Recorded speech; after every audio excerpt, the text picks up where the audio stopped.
What's going on, party people? Captain Zeus here, and followed by the homies Lucky and DP over at our sister channel, The Spooky Lounge, and we are back with another Nerds and Squares episode. And this one is going to be over some very interesting topics. Spider-Man Brand New Day just dropped not too long ago, and these two fine, well, at least one of them is fine, gentlemen, has seen the movie, and they're here to discuss their thoughts on it. So please don't forget to like and subscribe for more nerdy topics like this, and let us know in the comments below your thoughts on Spider-Man, Clayface lanterns, and the future of these nerdy universes, and which one of these two is actually the more attractive one. So going in first, we're going to be talking about how Spider-Man Brand New Day was. How was it compared to the John Watts trilogy, and kind of just overall thoughts. So we're going to start with Spidey himself over here, DP. DP, tell us, what did you think about Spider-Man Brand New Day? It's definitely a step up from the other Spider-Man movies. Lucky, you,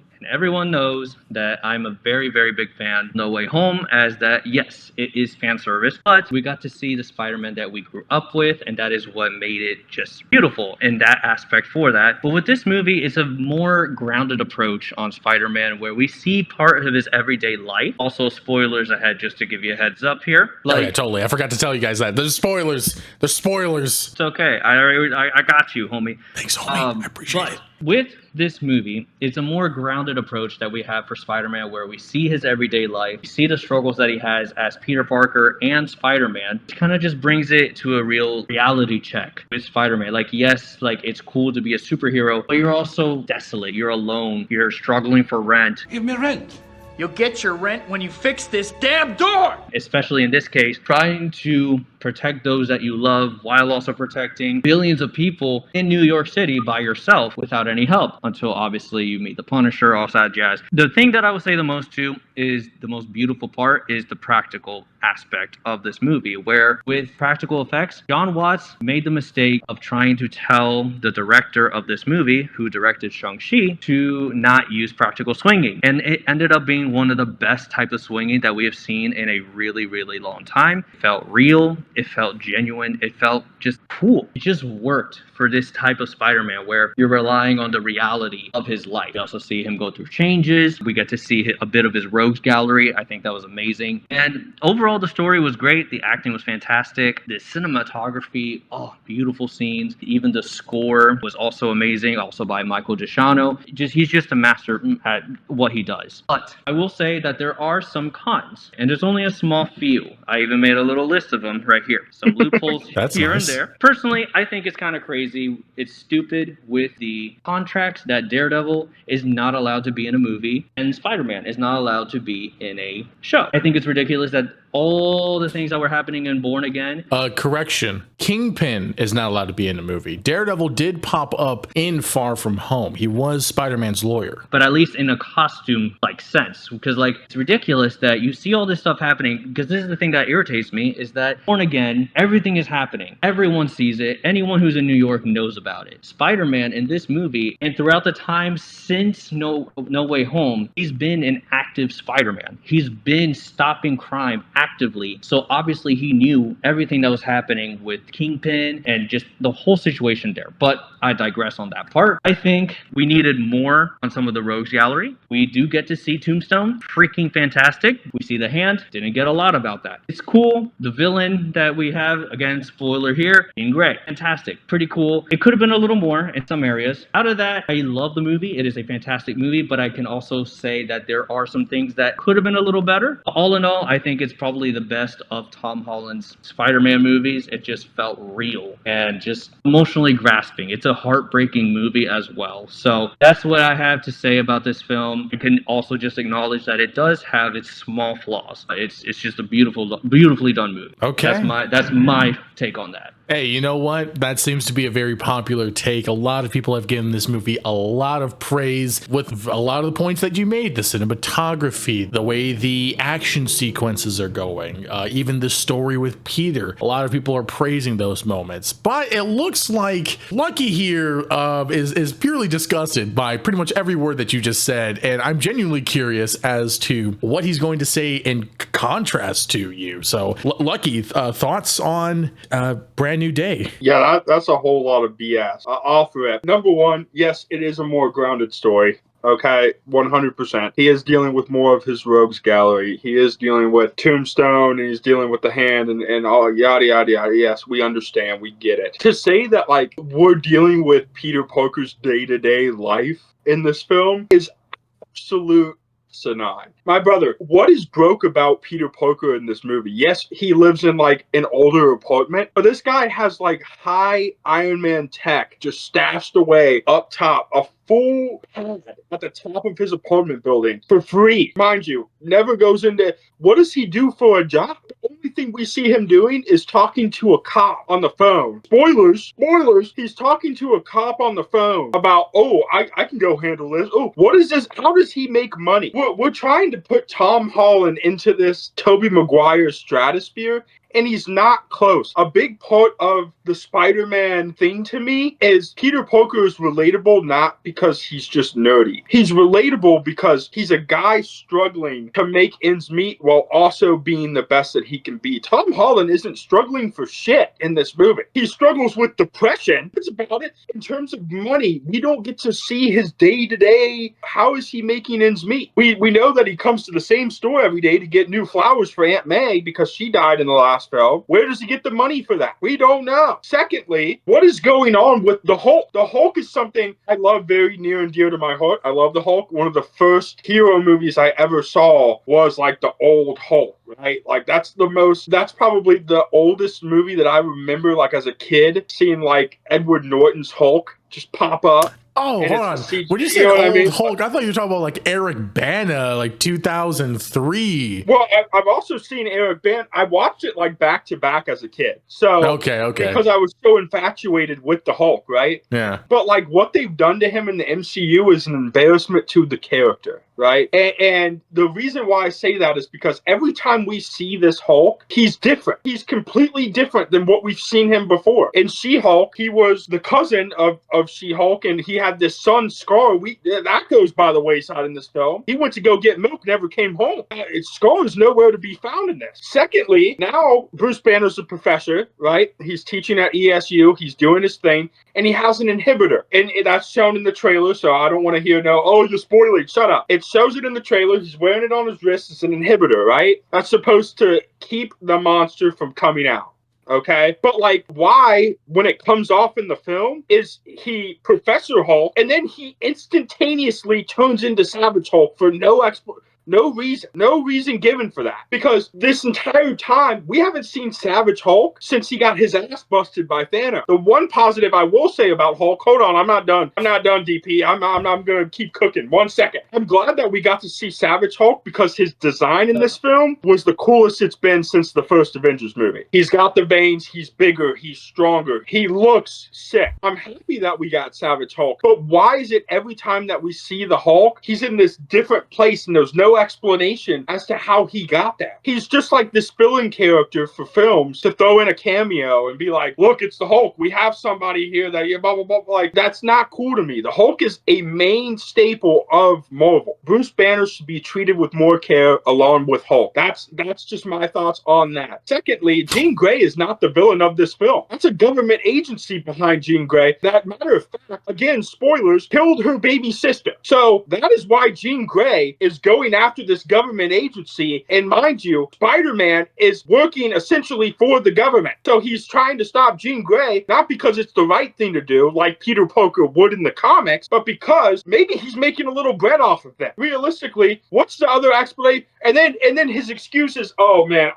I'm so sorry, Jean. I didn't realize that they did that to your sister. My apologies. He was getting in her way the whole film. In the whole film, Jean Grey could have snapped him. Let's be realistic. Jean Grey could have killed that boy all throughout this film. It would have been easy, and she didn't. And Peter Parker never got the hint until the very end of the film. She's not trying to fuck with you, dude. She's trying to get to this guy, and you're fine with everything being kind of weird. This government agency lets you into the building and then tells you, hey, you can't look behind that door.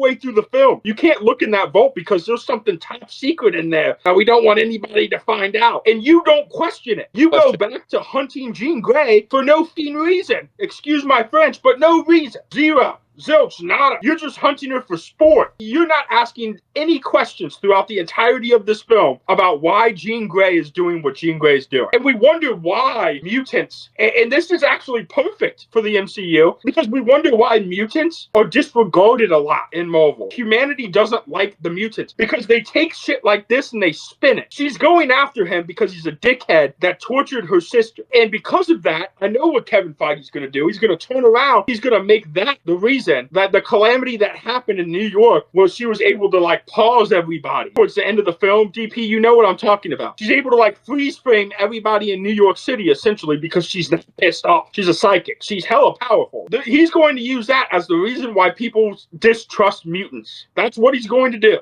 That's going to play a factor in X-Men. I guarantee it in 2028. And the big positive of this film, we finally have mutants, because I thought Sadie Sink killed it. I thought Sadie Sink, for a young Jean Grey, and to be thrust into that position where you got to come up here and be a psychic and hold that level of character down. I thought Sadie Sink did really good with what she was given, with the script and with the writing and the usage of her in this film.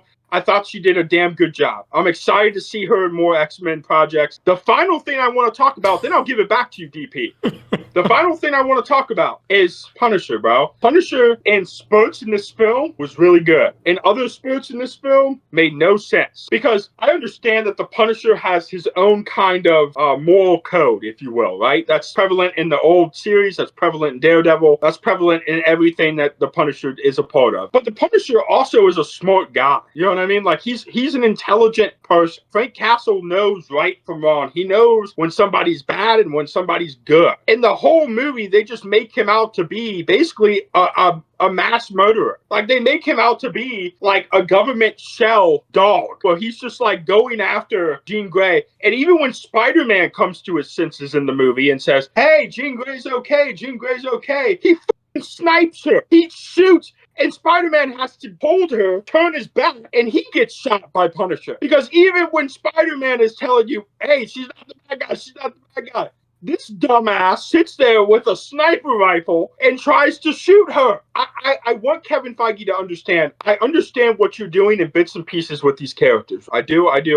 We have to also have a conversation that he dumbs these characters down to an insane degree. Like, the Punisher literally doesn't have any of his own thoughts in this film besides kill, kill, kill, kill, kill. And while that's cool, that there's a place for that for the Punisher, when somebody is telling you, I found out she's not the bad guy, and you dumb him down to, you're a sissy, and he takes the shot, that's devaluing the character. Because another thing about Frank Castle, and then I'll end here, the biggest thing about Frank Castle is he's also a father. There's a reason why he has a little brother type relationship with Spider-Man in this film. It's because he's a father, and he understands the youth. So why are you so eager in this film, on one hand, to be a father figure or a big brother figure to Spider-Man, but then on the other hand, you don't care about killing the 19, 20-year-old who clearly is in distress, clearly is going through something. You don't care about killing her, but you care about this kid. That's dumbing him down, because he is a father. He understands to try to protect younger people. He has no problem taking a shot on Jean Grey, who's clearly a teenage to like early 20s character. But then Spider-Man, he's like, hey, little bro, you're my little guy. You know what I mean? Like, the whole film. So, like, where is that balance? If we're talking about one young adult and we're talking about another young adult, why don't we see things through that same lens, right? Or at least have a little bit of complexity to his character to kind of guide us through this film to where he's not just morally bankrupt when it comes to Jean Grey. For whatever reason, I don't even remember like Punisher hating mutants, but like he has a vendetta against Jean Grey and he doesn't even know her, but he's hell-bent on killing her the whole movie. Spoiler, he wants to kill her this entire film, makes it clear this entire film. Why? This isn't even your movie. Like, what are we doing? He hates him, and I don't understand it. A little bit of complexity would go a long way with these characters. I did love the scene where Peter tried to kill himself, though. I did.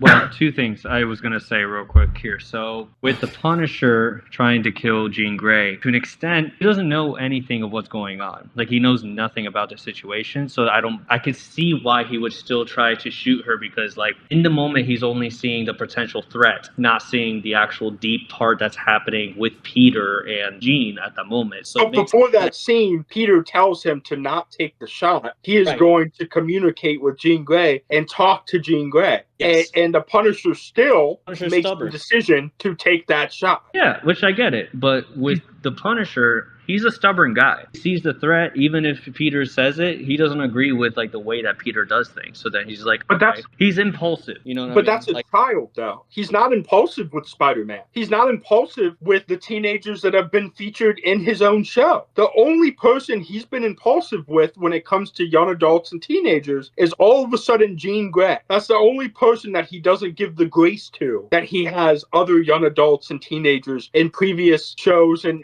series. Yeah, I suppose so. But so where do we draw that line for Punisher? He's not where Spider-Man is. Spider-Man is in the facility talking to Jean Grey. If Spider-Man was to tell you, don't take the shot, that is because there's a reason behind it. You're not there. And he still decides to take the shot. There's just hate in his heart. Like, this kid, for whatever reason, got under his skin in this movie. And it doesn't make sense for his character because the biggest part of his character to me is losing his own children and taking on a big brother role to other young adults / teenagers that he comes across. Or at least showing a little bit more remorse for them than he would your average criminal that goes around who's a fully grown adult. Well, the other part of the question not the other question, but the question is, have you seen the Punisher Last Kill, like, special that they did? Yes. He just kind of just straight up massacred everyone at that point. That's why, like, I could see him being just, like, a bit of an impulsive person at times. I think, as crazy as this might sound, where, like, John Bernthal playing two characters, Shane from Walking Dead and Punisher, they kind of, like, coincide really well together, where they're cool characters, but they're also, like, very, very headstrong. They're very stubborn people. You know, that's Punisher, typically what John Bernthal plays, is a headstrong killer. Like, that's who he typically plays. Exactly. With Punisher being Punisher, like, he believes that the right way to go about it is just killing villains and killing criminals, because once they're dead, they can't commit crimes anymore. But then Spider-Man is the one who holds them morally, like, responsible for that. So I feel like, yes, I can kind of agree where you're going with it, where, like, he's just brute, but I also could kind of see it if he's angry enough, which he has been. But the other question I was going to say regarding Jean Grey and Hulk, because you mentioned Savage Hulk, I think, at least from what I've looked up about Jean Grey, is that she's able to, like, go deep into people's minds and pull out memories and pull out certain things that can't really be brought out of people. So then the thing that I could really say is that maybe she reached in to that savage part of Hulk from his past, thus being able to bring him out and making him even angrier, remembering how angry he used to be all the time. But the last time we saw Hulk, when he was Professor Hulk, Bruce Banner stated that Savage Hulk was kind of gone. Like, he had mastered the ability to keep Professor Hulk basically at all times, essentially. That was the last thing we saw of Hulk. That's what I'm saying. We haven't seen Hulk. They haven't given Hulk enough breathing room to actually develop as a character. So we keep seeing him in these different spots. The last time we saw him, he, according to his own words, mastered it. A lot of that anger that he held, that Savage Hulk fed off of, was gone because Bruce Banner had overcame that. But what is she pulling out of Bruce Banner to get him to be Savage Hulk if he has mastered and he has overcome everything that he said he has? Because we haven't seen him overcome shit. Because here's the thing. Think about they it drop him in and then pull him out. Like, think about it this way. With depression, for example, as a mental health example, yes, you can overcome your moments of depression, but, like, is it ever really truly gone, even though you've mastered being able to handle it? So it could be the same with Hulk, where he believed that he was, like, Bruce Banner believed he was able to push down that angry side of Hulk for him. And in reality, he really hasn't. Like, he just, somewhere deep in there, for Jean Grey to be able to go back into his past and see that moment of Hulk being so angry inside. But that feels like though, DP, a story within itself. That feels like something that you got to do a lot of digging to get to that point as a fan where you're like, okay, that's what Hulk was doing in this film, or that's what happened to Hulk. That's a lot of legwork for the average person to go into a theater, watch this film, and come away with. They have to do a lot of different thinking outside of the film to come to that conclusion. It was pulled out of Hulk, even though in the last film that we saw him in, he said that it was gone. Because to your point, while depression never really fully goes away, people also heal, and people can heal old wounds or get rid of some of their insecurities and stuff like that through self-work. So if we're talking about Hulk devolving, why would he devolve? And this is why I've been saying for years, Hulk should have his own film. We should have a Hulk film by now, so that we can better understand what Mark Ruffalo's Bruce Banner and Hulk go through in that back and forth between them. Because since he doesn't have that, all of it is hearsay. All of it is speculation as to whenever we stumble across Mark Ruffalo's Bruce Banner, whatever he says in that moment is what we have to go off of in terms of what his character is going through. That's kind of, you're basically proving my point, where the crux of his character, the crux of my argument is that we don't get to see enough Hulk. He's only dropped into these little pieces. Also, Savage Hulk came back in this film, and he was also bigger than the original Savage Hulk. So how did he get bigger? How is Savage Hulk like an extra 3 feet taller in this film than he's been in other films? Remember, the angrier Hulk gets, the bigger and stronger he gets in general. Sure, but like, what is he angry about in this film? We don't get to experience Hulk. We don't get to see that side of him. He's there for that fight scene. It's a cool fight scene, albeit it's a cool thing to see him back there, whatever. And then he's gone. And then he's not mentioned for the rest of the film. And that's the problem with that is what the Hulk and Mark Ruffalo's Bruce Banner have been deduced to in the MCU is these cameo appearances. He's bigger than that, and he should be treated better than that as a character. I will say one more thing that I want to know your thoughts on. There is a theory that I do have. If you remember the girl that is the blonde girl that was in the elevator with Peter Parker, you remember seeing her twice in the film. Once where he's wearing her clothes, and then the other one that she just randomly pops up. Yes. My theory is that either could be Gwen Stacy or Black Cat. There's a reason why they showed her twice like that. I don't know why. That's my theory about it. I think that's great. I think it's a great theory for the comment section to answer.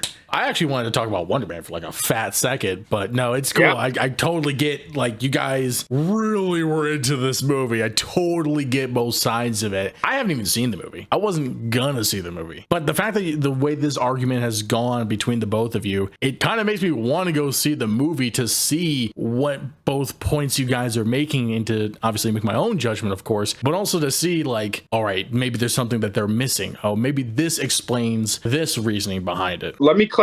When I said one of my favorite scenes was Peter Parker trying to kill himself, that was a wild thing to say. What I meant by that is I felt like that was the first time in Tom Holland's Spider-Man where we actually saw his Peter really grieving. I mean, grieving. We've seen it when Aunt May died, but it was very brief. It was very much so he went to the top of the building and overlooked the building and stuff like that. It was a very brief kind of thing, and then Tobey Maguire was able to pull him out of it. This was the first time in a Tom Holland Spider-Man film, and I applaud them for this. This is a positive. Well, I said, man, it's getting to him. The mental health side showed through a lot in this film, and that's the big thing that I will applaud this film on, is it does do a good job of diving into Peter Parker's psyche, and it does give him a little bit more levity in terms of this guy's going through it. You know, when that scene happens, it happens, and it's quick. But if you have that understanding of what that scene is, you'll get exactly why it is the way that it is. That is a big plus to this film that I think adds to it. So for all the negative that I stated, that is what I wanted to really just restate, is that's what I mean by that scene, is that's a very important scene for his Peter Parker that I feel like we've needed for quite some time, because he's been going through it the last several films. So to finally see it build up a little bit, he tries it, and it's clear that he tries it. That's big. That's a big thing. And to go to that length, I didn't expect Kevin Feige or the MCU to challenge a character like Spider-Man like that. There's a whole lot of positivity around Peter Parker and Spider-Man. I was happy to see that they didn't just make him Mr. Yeah, everything's fine, I've moved on. Yeah, he struggles in this movie. And that's cool to see. Okay, well, these are fantastic points you guys have all made. Back to what I was originally wanting to talk about, which was Wonderman. That news, very much an interesting one. Season 2 was canceled, for those that don't know, right after it just got renewed. I believe the lead actor got an Emmy nomination or award. I know the show itself had several nominations. And for some reason, after the renewal, and this week was going to be the start of the writing room, it got axed. And I know for a fact, DP, you are a big fan of it. I think you did it was either you or Chase that did the show trailer. It was actually Lucky over here did the trailer reaction for the show, but I know you guys are both been pretty excited about it. So DP, what did you think about the news of it getting canceled? I was honestly very disappointed. Like, Wonderman was a really good show, and as an actor myself, me and my roommate, we bonded over that show because of the fact that it shows the reality of what it's like to be an actor. It also is just showing the fact that Marvel, the whole MCU, is not just surrounding like superheroes, it's surrounding people with everyday lives. I mean, the main character who plays Wonder Man, he's not a superhero. He is an actor, and then he just happens to have those powers, and it just works. I can tell you right now that I really like realism in some like fiction, and I can tell you that with Wonder Man, it brings both worlds together, where yes, there is such thing as characters, superheroes, everything that's going on in the Marvel universe, but there's also people living their daily lives just trying to get by, actors trying to make their big break because they're childhood hero and they want to become that hero to inspire other people. Everything that you see down from like auditions, self-tapes, everything that you saw in Wonder Man was just beautifully done, and it just captures perfectly the life of an actor. But I don't know why they canceled it, to be honest. Everything was really well done. The relationship between Wonder Man and Travis Slattery, it was really good. The chemistry was there, and they had potential to continue it, especially with having such a ambiguous ending for season 1 to just end on a cliffhanger, takes Travis Slattery out of prison, and then, okay, where are they going next? Are they going to be in Doomsday? Probably not. Are they going to be in Secret Wars? Who knows?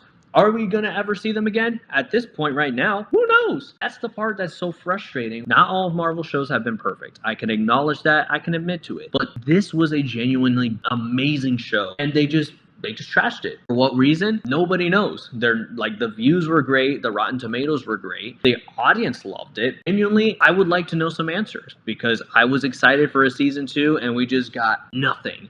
It's also just frustrating with a lot of the projects that Marvel has been doing, where apparently, I don't know if you heard this, Zeus, this might be news to you, might be old to me, I don't know. But apparently Kevin Feige confirmed that Blade is officially dead. They've stopped trying in general, which is ridiculous. How is it this hard to make a Blade movie? You have the source material, you have the original that you could just pull maybe some type of story from, and you have a fantastic actor that you could have used for him who has been excited since day 1 of announcing this movie, and then you just cut it. It was supposed to come out 2 years ago. What are we doing here? Like, I hope they don't do the same for Shang-Chi. The first movie was already fantastic. They only bring him in Doomsday, and they haven't done anything since. They literally showed the hand and Shang-Chi's sister in Brand New Day and don't do anything with that either. So while I love some of the projects that they're doing, I can agree to Lucky's point that he made earlier about Brand New Day is that the writers are really jumping all over the place and they're not staying consistent. They're not like making a list and making sure that they stay consistent with their characters' stories. I hope they bring back Wonder Man. I think it's a great show. It has potential to be another great show, and it's what Marvel genuinely needs, especially having a great movie like Brand New Day. Right now, that's the standard. I'm hoping that they are still able to keep that standard and actually pump out quality over quantity. I can tell you why they struggle. It's because they struggle with any character that's not the bread and butter, super well-known character. Yeah. When we talk about Marvel and Kevin Feige, we're talking about a guy who experienced the highest of highs when he opened up the MCU, because he had a lot to play with. He had Iron Man, Captain America, he had the Avengers, he had all sorts of big name situations going on. For a minute there, it felt like, hey, maybe he can succeed with some of the lesser knowns too, when he got James Gunn on Guardians of the Galaxy. Ever since then, he's been very, stagnant when it comes to the lesser known characters. When we talk about She-Hulk, didn't do great. It didn't do great numbers wise. But where's She-Hulk? season 2. When we talk about Hulk, when we talk about flushing out his character and flushing out that tie to She-Hulk, where's that at? It feels like if it's not a bread and butter character, the MCU struggles. If it's not a big name thing, this year's big for the MCU because you have Brand New Day, you have Doomsday, you have stuff like that. I think that's next actually year will be big. Well, yeah. And then next year you'll have a big year with them too because you have Secret Wars. But like outside of that, they struggle with not big IPs. Wonder Man should be getting a season 2. People loved Wonder Man across the board. I've seen people from all different races, religions, creed love Wonder Man. People have been clamoring for Blade. And then I hear reports that they wanted to make Blade a time period piece. The Sinners plot that they had was going to be for Blade. Like the not the script, but the they used the costumes for the movie. The costumes and the set for the film, that was originally for Blade. And it feels like if it's not a main IP, Kevin Feige doesn't know these characters. Because Blade is a modern day story. If we're trying to introduce him into the MCU, he would be a main 616 modern day Blade story. And it brings me to that concern with like Ghost Rider. We talk about the Midnight Suns. Where's season 2 of Moon Knight? Where's Blade? Where are some of these big name players when we talk about the Midnight Suns? You know, Ghost Rider is cool. Does he really fit the Avengers? Not so. He's more of a Midnight Suns guy. And that was a perfect place for the MCU to have darker storytelling. And that goes into another thing with the MCU is their adherence and their skittishness around telling heavier stories and telling darker stories. When we talk about Wonder Man, it goes against the grain of what you would expect a company to do too. Because if something makes a lot of money and it's getting a lot of notoriety and the actor's winning an award, you would think that that would be a high priority for you. It's like, hey, let's get season 2 out. They ate this up, but that's big. And to shelve it after one season, when so many fans were clamoring for it and yearning for that, it's disrespectful to your fan base. And it's disrespectful to the fans that have a lot of love for characters like Blade, like Wonder Man, like Moon Knight. Now we announce Ghost Rider, and the rest of his group is in kind of free fall in the MCU. That's a whole concern in of itself. So I think this stems from a problem that Kevin Feige has that he creates for himself, where if it's not a big IP, he doesn't really care. He kind of shelves that for bigger things. He wants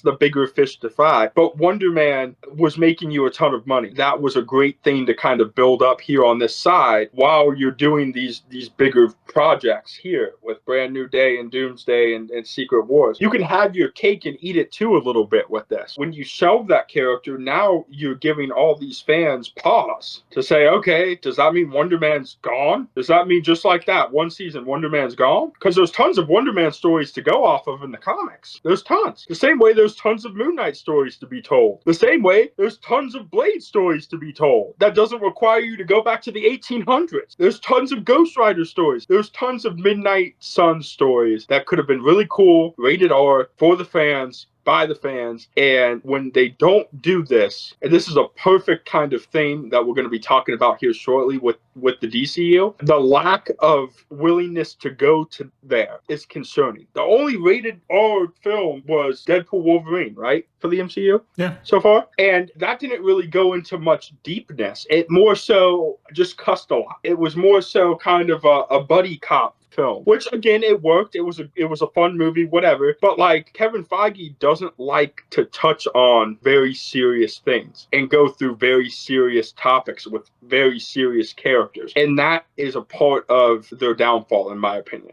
You guys just like to bring in a lot of really good topic points that I want to dive into, but because of time constraints, we can't exactly dive into. So it really annoys me when you guys do this to me every single time we record, because like you said, we got to talk about DC here in a bit. But what I will say about Wonder Man is the following. I thought it was okay. Honestly, I think it's a little bit of an overhyped series. I think the guy that they casted for Wonder Man is a great actor. I just don't think he was great for the role. I don't think that they should have, dare I say, race swap the character. I'm sorry, guys. I know it's like such an icky thing to say, but it does get so annoying when you see it happen so often, especially with specific characters. My redheads, for example. I mean, I'm so glad that Jean Grey's still a redhead. It's just like, I don't know. I felt like when I was watching it, it was okay. It didn't really like, it wasn't that funny. Trevor being there was like, all right, I guess we'll throw him a bone in there. So it getting any nominations was a bit of a surprise, to be honest. It getting renewed was also a surprise. But then again, we have shows like Agatha, Ironheart, and She-Hulk that got greenlit in the first place, and people still think those are good. So, I mean, hey, to take what I say with a grain of salt over here. But it being canceled after it getting renewed is a little bit suspicious. I mean, the fact that we're not having any projects after Doomsday until Secret Wars is also kind of weird. Like, it's just those two projects for the next year. I mean, it also goes to show that they're totally just rebooting it. They're rebooting the entire thing. Black Panther 3 is probably going to be after Secret Wars. Ghost Rider is probably going to be after Secret Wars. What that means for the MCU, well, we'll probably have to talk about that in another podcast episode. I can't wait for that. We're going to start off with Clayface because honestly, I'm just very antsy to talk about it. After seeing that trailer that freaked me out, I just got to know what everybody's thoughts are. How scary is Clayface going to be? We have Mike Flanagan writing this thing, and it's a rated R body horror movie. I think the first rated R DC project since the Snyder Cut, which is freaking crazy. We're going to start off with Lucky here. Please, as a horror fanato, connoisseur, what are your thoughts? How'd you feel about the trailer? I suggest everyone who's excited for Clayface to go back and watch projects such as The Haunting of Bly Manor, The Haunting of Hill House. That's Mike Flanagan, some of his best work. I will say Clayface is going to be a tremendous success for the DC. Obviously, with Supergirl coming out earlier this year, a lot of questions have been swirling around about the DCU and the future of the DCU. And let me just say, dude, like Clayface is going to put it to bed. DC is doing something that Marvel doesn't have the balls to, and that's go rated R horror. And that's going to pay dividends for the DCU. And they didn't just go horror. They went Mike Flanagan. And Mike Flanagan is a kill shot to the MCU when it comes to horror because he is a genius when it comes to this kind of stuff. When we talk about body horror, if you've ever seen Together, there's so many good projects that I have off the top of my dome. The Substance is another good body horror film. If you can stomach that, my fellow nerds, go back and watch some of those because that is a glimpse of what you're going to be seeing in Clayface, right? Obviously, it's different. When we talk about Clayface, we're talking about a little bit of a shapeshifter. You know, he can kind of morph into anything, but this is also young Clayface from the trailer. We're going to see him just acquire his powers, and it's a smaller budget when it comes to, you know, DC Marvel projects, and I like that because a lot of people have questions of like, why are we getting Clayface before Batman and blah, blah, blah, blah, blah.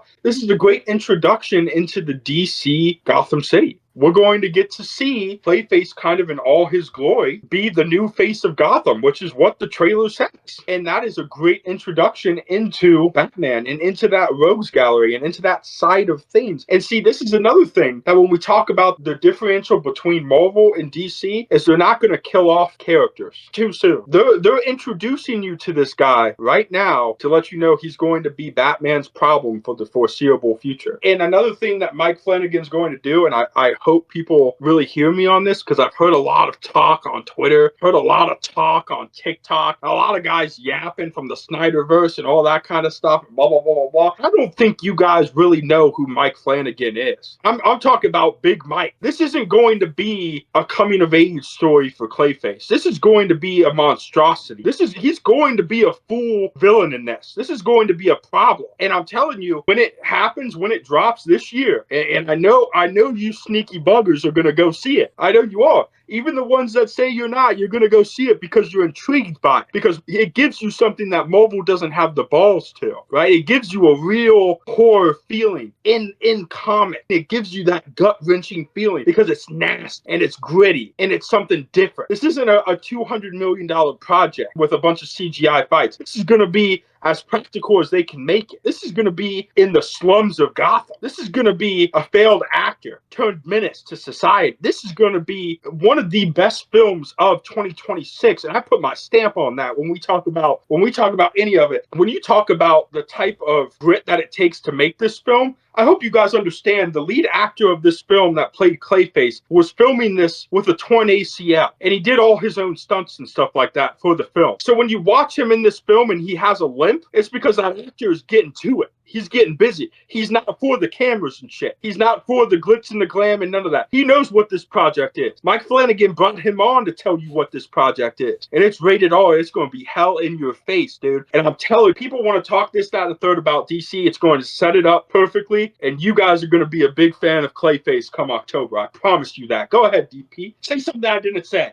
Dang, You know what I dude. I mean, hold on. Before we, DP, I'll let you process that because he made a lot of really good points there. A lot of very good points. Is this something you're even looking forward to seeing? I know you guys over at the Spooky Lounge, definitely go check out the channel if you haven't. Do a lot of horror movie reviews. Is this something that you think is going to be on par to some of the things that you've seen? What's your thoughts? So personally, I love Mike Flanagan. I love everything he's done so far that I've seen. Haunting of Hill House, Midnight Mass, Doctor Sleep, The Midnight Club, Oculus, which I just found out recently about that one. There's going to be a little bit of a hot take on this part right here. I love Mike Flanagan. I think it's going to be a good movie, but I don't think it's going to be scary like his other stuff. Oh, buddy. I think it's going to be disgusting. I think it's going to be very gritty. I think it's going to be very, very grotesque in every way possible, especially with the fact that it is body horror. I could be wrong, but I think it's not going to be as scary as of Hill House, The Haunting of Bly Manor, because those are tailored specifically to horror, whereas we know Clayface to be the scary villain, but also we've seen Clayface in other types of styles for his character, where even Clayface in Harley Quinn, Clayface in literally Creature Commandos, that is I was just thinking of that. The thing that kind of stinks that I wish was the case, and I'm gonna be not exactly like a Snyder fan or whatever. I really, really, really wish that Robert Pattinson's Batman was the DCU Batman. I know that some people are conflicted about it. We got an announcement for Batman Brave and the Bold and nothing else. We don't know who Batman is. We don't even know who Robin is. We don't know anything about the movie. At this point, just make Robert Pattinson the Batman for this universe, because people want him with David Cornsweet's Superman. We want to see a gritty, realistic Batman in a cartoonish Superman world, or just in the world of DC in general. So I think with the horror elements that we got perfectly from the Batman, which I remember when Lucky and I watched the Batman back in 2022, at one scene where Jim Gordon and Batman go into the asylum and they see the crackheads, that one scene, because it was so unexpected, me and Lucky got scared during that part because we didn't expect it. That was not Arkham Asylum. That was just an abandoned orphanage. The abandoned orphanage. Yeah. But that one scene alone, I looked at Lucky and I said, this literally, if they wanted to make this a horror movie, they literally could make this easily into a really great Batman horror film, where Batman is the person having to go through it, and we see the horrors of future reference Arkham Asylum, of the villains of Gotham City. It would cook so well. I think Clayface is going to be good, but I trust Mike Flanagan to make it scary, but I don't think it's going to be as scary as his other projects. I have a question, DP. I have a quick question. I've seen edits of Annabelle the doll with her tits out in a bikini. Does that make Annabelle the film any less scary? I've seen edits of Valak working. Does that make The Nun less scary? Lucky, what the frick is on your feed, dude? No. I'm wondering if some of the cheesiness makes other horror projects less scary. Because here's my thing. We can bring up Clayface and the Creature Commandos. But what you're not bringing up, DP, I know it's for a specific reason. That is Clayface already established as Clayface. What we're seeing in this film is the birth of Clayface. So when you say it's not going to be scary, I don't really know where that's coming from, because we're watching a man devolve into madness after losing his career, and it looks like he's going to lose the love of his life. So when we talk about horror and we talk about scariness, it's not just going to be the body horror. It's going to be watching a guy go from up here and tumbling all the way down, and just how mean and spit up and chewed and spit up Gotham City can be to a man. That's what we're going to witness in October. And that's where I think a lot of people get it twisted, is Clayface established is a different Clayface who is just born. And that is something where we have to differentiate, because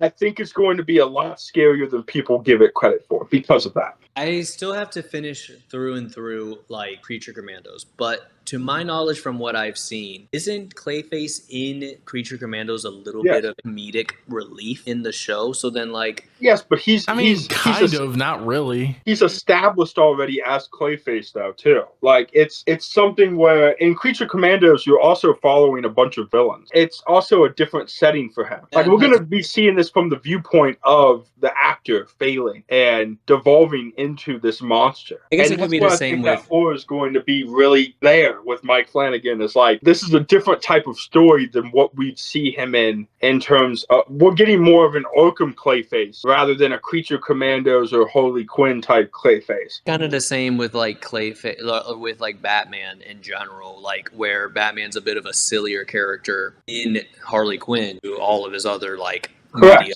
and all that. Correct. So that makes sense. Clayface can be a scary ass motherfucker. He can be. And I think that's what they're leaning into. I don't think Mike Flanagan's playing that whole, let's make him the butt of the joke. I think he's going to be the type of character where if you make him the butt of the joke, he slams your head into a fucking wall. Like, that's going to be the type of Clayface that we're seeing in October. Moving real quick to Green Lantern. No, I guess I don't have anything to say. No, that's cool. I mean, I'm also listen. I want to throw something out for you, Zeus. Okay, go ahead. It's something that I've been curious about. Your thoughts on Green Lantern. When I saw the first trailer, wasn't interested. Second trailer, maybe. I don't know. Sin City wasn't made for y'all. About to freaking Blair Witch you right now, dog. All right, hold on a second. So let me just say this about Clayface first. I think that trailer looks freaking gnarly. I totally get what DP is saying and the fact that it's going to be nasty. It's going to be brutal, but is it going to be scary? Question mark. I don't know. I'm not one to be into the horror area. I'm slowly getting into it. You know, I've seen some slashers like Saw, Texas Chainsaw Massacres, Scream. You know, I'm slowly getting into there, you know, a little bit. I don't know. I don't know if you could successfully do a super scary Clayface. I'd love to see that happen though. I'm not trying to say it won't. I think it looks good. I think the visuals, the acting, everything from what we've seen in the trailer, especially the practical effects with the clay, is going to be crazy. With that being said though, flipping over to essentially the complete opposite side of the DC spectrum here in a way, we have, like DP mentioned, lanterns. And for those that haven't noticed, this year has been nothing but DCU projects that have not been written or directed by James Gunn. So we're getting a whole lot of different vibes here. Supergirl, Lanterns, Clayface, those three completely different vibes, completely different ratings, and kind of completely different settings. Lanterns, I've been excited for since they announced it when James Gunn first signed on. I was like, True Detectives with Jon Stewart and Hal Jordan, I'm in. I'm freaking in. True Detective is one of my favorite shows until he ruined it with season 4. And if you're doing anything like season 1 or 3 of True Detectives with a Lantern series on HBO Max, dog, I mean, Gordon Ramsay's in the kitchen cooking. This is going to be freaking fantastic. And if I talk about a camera one more time, I'll stick a GoPro up your ass so you can see how shit you are. Got it?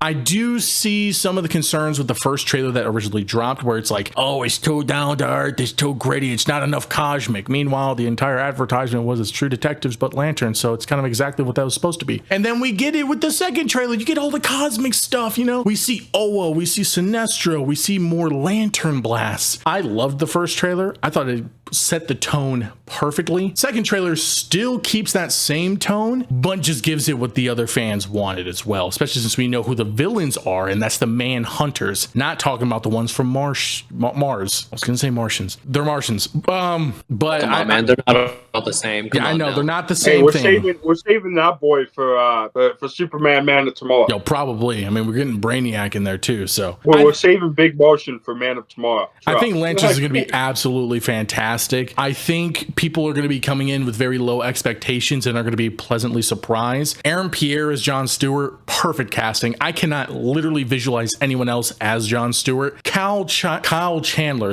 as an older Hal Jordan, also perfect. I don't know if there's any other actor that could play such a douchey older Hal than him. Heck, I'd even be interested to see him as like a Parallax Hal at some point. That would be very interesting. But the fact that we already have Sinestro existing, he's already been arrested, brings to question, is the Sinestro Corps a thing? We'll find that out. Who was murdered in the show that started this whole investigation? My theory is Alan Scott, the original Green Lantern. But the whole thing is bringing a lot of questions, and we've only had the little snippets, the little trailers that we've had that don't spoil too much, and I think that's perfect for a show surrounded by mystery and intrigue, especially in the cosmos. So for me, I'm freaking excited. I mean, DP is freaking drinking haterade straight from the fountains of Haterus, but Lucky, what do you think? No, dude, I mean, Lanterns looks incredible. To your point, Zeus, when we talk about Green Lanterns, I think a big issue that has sprung up in the past with the Green Lantern's corps in general has always kind of been there's too many cooks in the kitchen. And I think the beauty that they're doing with this Lantern show is it is a coming of age story for John Stewart. Hal Jordan is essentially tasked with teaching him what it means to be a Green Lantern and kind of passing that knowledge down to John Stewart. So already right there, that's intriguing to me because we get to see John Stewart go from zero to hero essentially. And Aaron Pierre is the perfect guy for that role. I mean, we talk about what I would envision a live action John Stewart to look like. It looks like that. One of the qualms that I thought I might have with this is it would feel maybe a little bit too Guardians of the Galaxy. I don't get that vibe from the trailer. I don't get that vibe. It looks like a lot of it's going to take place on Earth, and that's cool. And I think that's a part of a lot of people get lost on this too because they're not real comic book fans.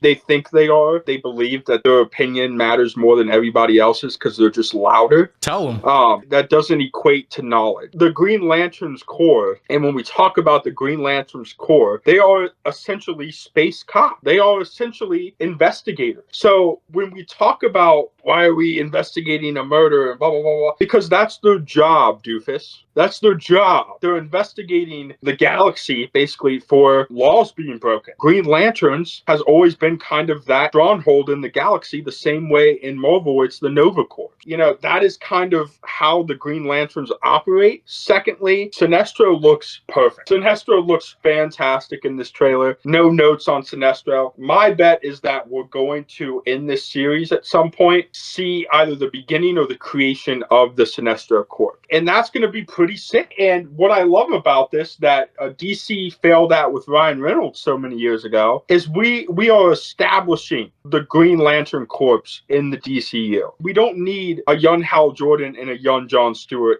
We don't need that. That's too many cooks in that kitchen for me, especially when we get into Justice League and we get into that. You got too many Green Lanterns running around that team. Too many guys that do the same thing on that team. This is a perfect kind of rite of passage for John Stewart in this show before we get to see him fully emerge as the Green Lantern of the Justice League. And that's kind of my hope here is that's what they're going to be setting up. A lot of those questions that people had, to your point, Zeus, the second trailer, they got the answer to. There is going to be some cosmic stuff in this show. This is where we got to get back to as a fan base of being patient, of understanding that first trailer, they weren't trying to give too much away of the cosmic stuff. That is supposed to be something that we see on screen and that captivates us like, oh, that's what it's going to look like. That's sick. They're not trying to give you your dessert and full meal all at once. They want to give you a little appetizer. They want to tell you, hey, this is kind of the story we're going to be following and stuff like that. And then in the second trailer, they're going to give you a little bit more. You know what I mean? You're going to see a little bit of that cosmic stuff. But we gotta learn to be more patient as a fan base, because if not, we're always going to forever look at trailers as boom or bust. We're forever going to see these things as, if you're not giving me the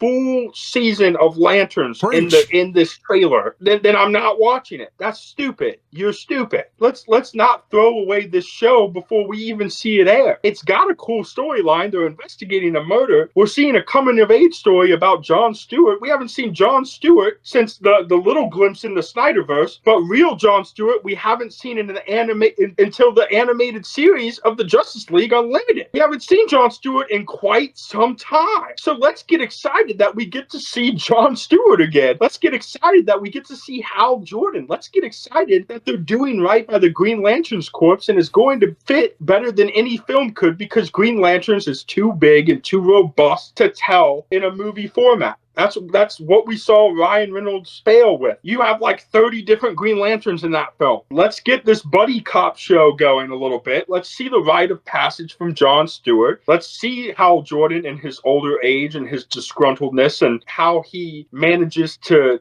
kind of accept that he has to pass that torch. And let's have a great series, boys. We're in for a treat. Also, let's normalize not showing too much in trailers, not showing too many, too Absolutely. many fights. That's my problem that honestly I had with Brand New Day. Showed all the fight scenes, kind of ruined that a little bit. The way that I don't want to see Jon Stewart beat the man-eaters, bro. I will say that, like in the trailer. I will say that the way that Lanterns was shown, as much as like the second trailer got my interest a little more, it didn't show too much. Marvel, DC, let's keep going this route of tease your stuff. Don't show too much. Don't give away the story so much because you ruin the good moments that you want to impress us with. Just same with Clayface. You only got to Literally, see the shadow of the monster. Show us what you want us to like understand about your movie, but don't give us so much that we can literally just know exactly what you're going to do with it. Keep it normal. I don't want to watch a scene where I'm like, I know exactly how this is going to plan out because I saw the whole 45-second clip in the trailer. I don't like that. Let's normalize that. Give me a little piece and let's move. Super solid points you guys make. I also absolutely hate the idea of teaser trailers. It pisses me off. Just give me the trailer, maybe another one after that, but I don't need I don't need a trailer for a trailer. The concept of that is stupid, okay? I don't know when that popularized, but it needs to stop. But, back on topic here, since we've talked about Clayface Lanterns, you mentioned Brand New Day earlier, and I'm sure you've probably seen the topic points of those on the channel. How are we feeling about Marvel and DC currently against each other? Marvel is on the road to a rebirth, whereas DC has been on the road to rebirth, if you will. Honestly, there's a lot of projects that have been announced on both sides that have been piquing a lot of interest. We've mentioned some today, we've mentioned some in previous videos, but I'm kind of curious what everyone thinks in terms of how they feel with Marvel and DC right now. Like, what you guys' stance are. Do you think DC's got the leg up in the race? Do you think Marvel's getting ready for a trap card? Or is there any specific projects upcoming that you guys are really excited for? DP. I will say this. DC needs to communicate more on their stuff. They have released their trailers. I'm excited for it. But where's Batman Brave and the Bold? Where's our casting for that? Literally one of the most pivotal characters in all of your DC universe, like any DC, is Batman. Why don't we have a casting for him? Why haven't we announced anything regarding that? With Marvel, they need to follow through on what they said about quality over quantity. I love Marvel movies. I will still watch them, but I prefer that you take your time like you did with Brand New Day. That is your moneymaker right there. You had one of the biggest box office openings globally with this movie, almost reaching $1 billion, and it hasn't even been a week. Best of the MCU, actually. It's topped Endgame. Take your time with these films. Take your time with the shows and give us good quality content like WandaVision and Moon Knight and all these shows that you had really good hits, especially Wonder Man. Angry about that. I'm excited for a lot of things we have, but I think DC needs to figure out their Batman situation. They need to figure out who's going to be in that universe. Marvel, you just need to slow it down a bit, put some time and effort into your movies, and I guarantee you, you're going to get really good results. That's just what it is. But I'm excited for both. I'm a fan. We are eating well. It's going to be really, really good. I'm not excited. Like, I know that there's mixed reviews of Doomsday. I'm still excited for it because we finally get to see Doom for the first time. Regardless of what anyone thinks, Doom looks freaking amazing. That costume looks beautifully done. I'm so excited to see him literally just absolutely destroy Thor with 2 fingers. Bro, that was like the most anime thing I've ever seen, but I love it so much. It just shows how powerful he is. Yeah. Said a whole lot of nothing.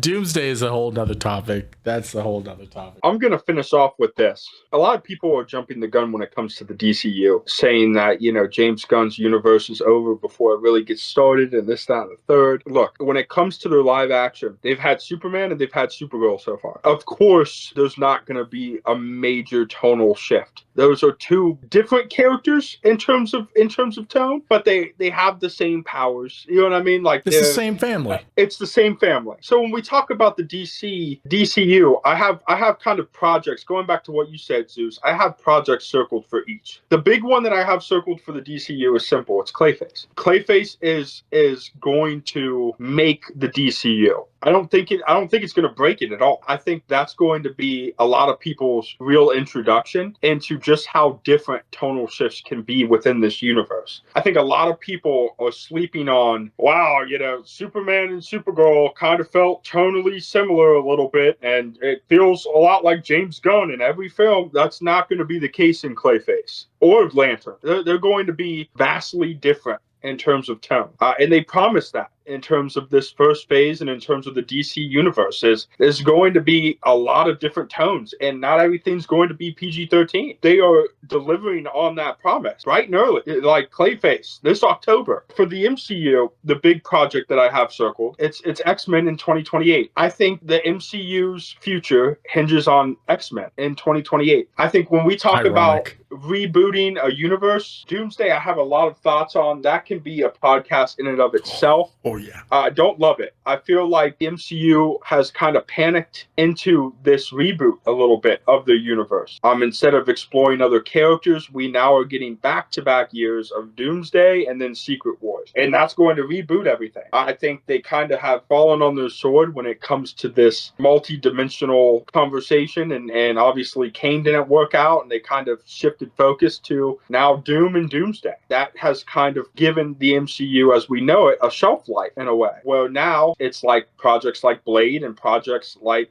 Wonderman, and all these projects are kind of going away because the MCU as we know it is going to be going away soon. So when we talk about that rebirth, X-Men is super important. The mutants as a whole are super important. You have to get this right if you're Kevin Feige in the MCU, because that is going to be a staple in this reborn era of the MCU, is the X-Men, is mutants. That's why you're killing off the Fox X-Men in Doomsday. That's why you're doing everything, because you need the new cast. When you hire people like Sadie Sink and you hire people, Samara Weaver, and those kinds of actors and actresses that I'm hearing could be a part of it, when you cast these people, and particularly you're casting younger people, you're doing that so that they can be the face of your universe moving forward for quite some time. So you have to make these very smart castings pay off with good scripts and good writing and good direction, and you have to give new life to a fan base that is, to be quite frank, going to be a little bitter to see some of these characters go. And that's just the reality of it. Some people aren't going to be happy with this, and you have to live with that. But if you put a good product out there, you have a chance. The DC, I think DCU is better off than the MCU right now as it stands, because I think that they're starting from a vantage point that bodes well for them. Going back to what we spoke about earlier, Kevin Feige has a hesitancy to go out of his comfort zone when it comes to rated R projects. He wants to keep things as family friendly as possible, to put asses in seats. Let's call it what it is. He doesn't want to turn away children from the theater when they come to see an MCU project. That's why he keeps things very PG, very PG-13 as much as possible. James Gunn is saying, F that. It's not going to be for everybody. And that's okay. I'm okay with that.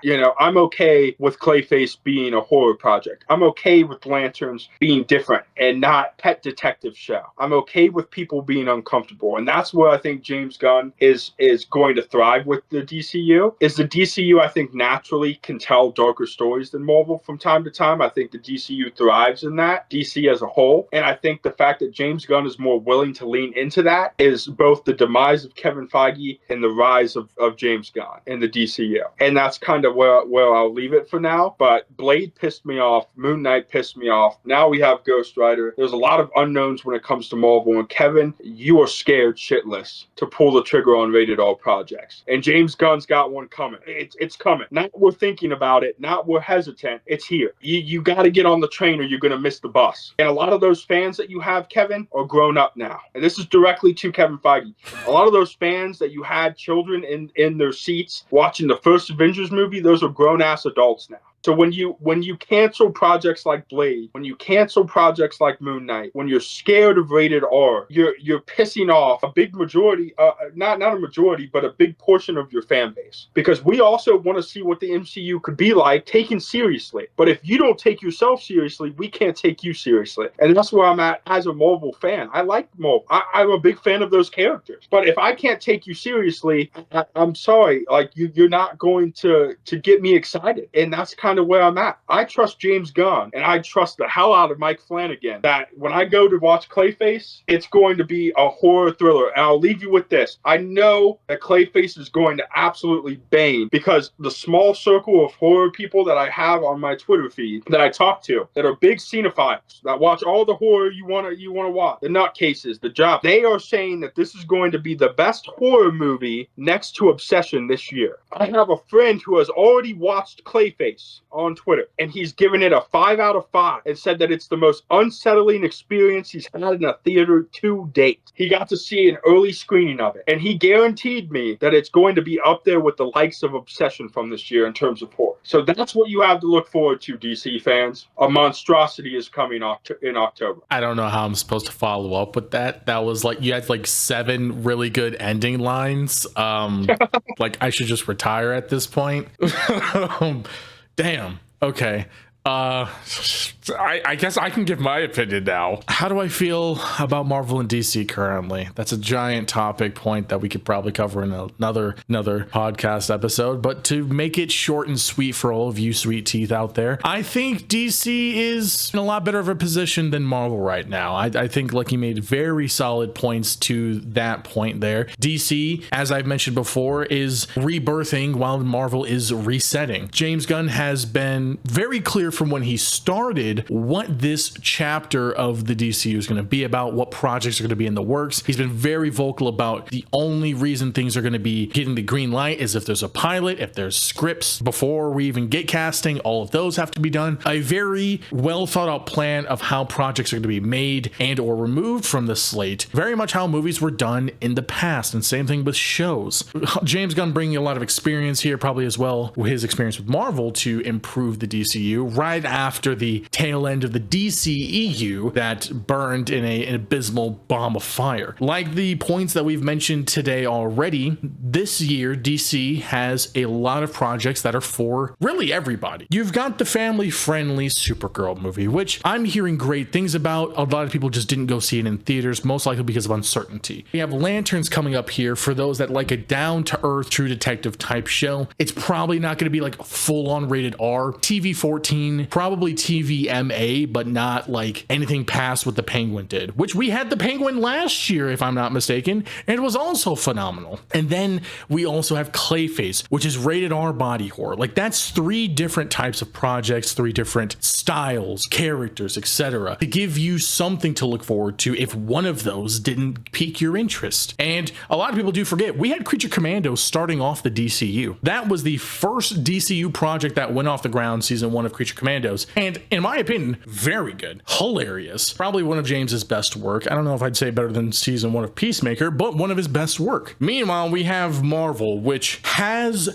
the benefit of its existing fan base. It has the benefit of going through 4 different phases before DC even became a threat or a topic point of rivalry in the cinematic universe. We had essentially nothing before phase 1 of Marvel. The comic book movies were just sporadic. You know, we had Blade, right? You know, there was the Superman and Batman movies, but there really wasn't anything cohesive to connect everything together. No other characters outside of those big name IPs. But because of the MCU, we started to have that a little bit. I'm not going to go into everything that Lucky said, because holy frick, did he give me a lot to unpack. But I think their biggest issue was Kang, the lack of utilization and adapting with the Jonathan Myers situation. You could have made Kang work, especially since you were building it very much with Loki season 1 and 2, and you had Ant-Man Quantumania, and just a lot of teases from other places as well. You could have made this saga the multiversal for sure, but also supernatural, because we mentioned Moon Knight, etc. There's a lot of plans that could have been pivoted way better than just going,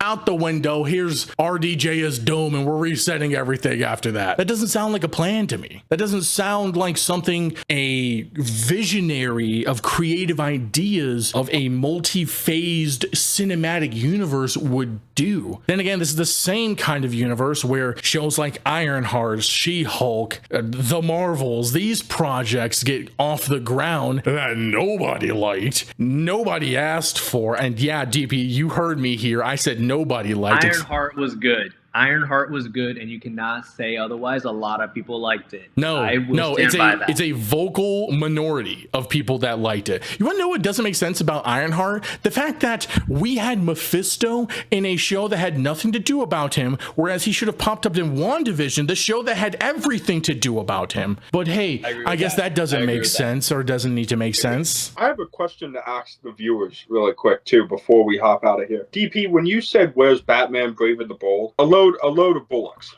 Okay. And the reason why I say that is because I have a question to the fans watching. Aren't you excited to get lesser known characters out there in the DCU? Because here's my thing. We know Batman's going to make money. Easy. We know Batman's origin stories. Yep. Okay. We know what we're getting when Batman finally arrives to the DCU. We know what we're getting. We know he's a big money maker. And I applaud James Gunn in the DCU for withholding him, because I think oftentimes, I'm looking at you, Kevin Feige, we profit off of big names and we don't know what to do with the little guys, with the lesser knowns. You see, Lanterns, and just follow me here, Lanterns hasn't really gotten a whole lot of love. Oh, preach it, please. Hal Jordan, Ryan Reynolds gave kind of a bad name to the Green Lanterns for quite some time. And the only cameo we had in the Snyderverse was at the very end, where I don't even think he had a line. It was actually cut. They replaced it with Martian Manhunter. Wonderful. It was cut and replaced. So again, the disrespect towards Green Lantern shows itself. I want to get to know John Stewart. I don't know John Stewart like I know Bruce Wayne. I'm actually excited to get to dive deeper into his character and get to see his backstory and what James Gunn wants to do with it. All I want is just a casting. I just announce it at this point. People are at least waiting. You only get it if we have a script, though, and we don't have that yet. Like, I don't like the idea of a casting yet either. I think a lot of people, and when you're building a universe, you can disagree or agree with me. When you're building a universe, you want to get the fans excited for what's upcoming. So if you turn around right now and give Batman a casting before Lanterns comes out, before Clayface comes out, come on, before any of this comes out, I think that will distract from the projects that are coming out, because people will now be like, our focus is turned to Batman Brave and the Bold. See, because we know that Batman's going to be a good film. We know it. Realistically, Batman stories sell really well at the box office. Batman stories typically garner a lot of attention. Same with Spider-Man. Batman as a name carries a lot of weight. Obviously, we knew Superman was going to be the first one up. That is the face, right? That's James Gunn's favorite, so of course. But let's not throw Batman in. Yeah, I like the idea of, hey, give me Gotham City. Show me what Batman is stepping into. I think a big part that gets lost on people is Gotham City itself is a character. Well, and Gotham City, when not done properly, hurts Batman, because Gotham is a horrible city. Gotham is a sludge of a city. When we're building a universe, I want to be excited for Batman. I don't want to take a look at a city and say, oh man, that looks a lot like Pittsburgh, Christopher Nolan. That looks a lot like Pittsburgh. I want to feel like I'm in Gotham City. And I think Clayface is going to introduce you to that, and introduce you to the kind of horrors that our Batman is going to experience later on in the DCU. And that's something to be excited about if you're a fan of comics. That's something that you can look forward to. And you can also look forward to Batman when watching Clayface, because you're like, oh shit, that's somebody he's got to go up against. Oh my God, this might be a place that he goes to in an upcoming film. There's a lot to like about building these lesser knowns up and world building before we just dunk the big name brand characters in that. There's something to be said for that. Let's not lose that in all this hustle and bustle. Batman's coming. Everyone knows Batman's coming. Yeah, Catwoman did. Absolutely. Oh yeah. Always. Yeah. Also, I don't even know what the question was. I forgot what the question was, but you made me forget my train of thought. But you guys shouldn't forget to like and subscribe. Don't forget to let us know your thoughts in the comments below, guys. We will definitely be back with more Nerds and Square small talk and full-on podcasts, because as you can tell, we have so much to talk about. It's been a minute. Life's been busy, but we are back. We're back, guys. And it's going to get awesome. Hot takes from Lucky, hot takes from Zeus. Dare I say hot takes from DP? You're going to get it all. You're going to get it all. So don't forget to like, subscribe. Let us know your thoughts in the comments below. And thank you guys so much for watching. We greatly appreciate it. I'm Captain Zeus. That's Lucky. That's DP. And we will see you guys in the next one.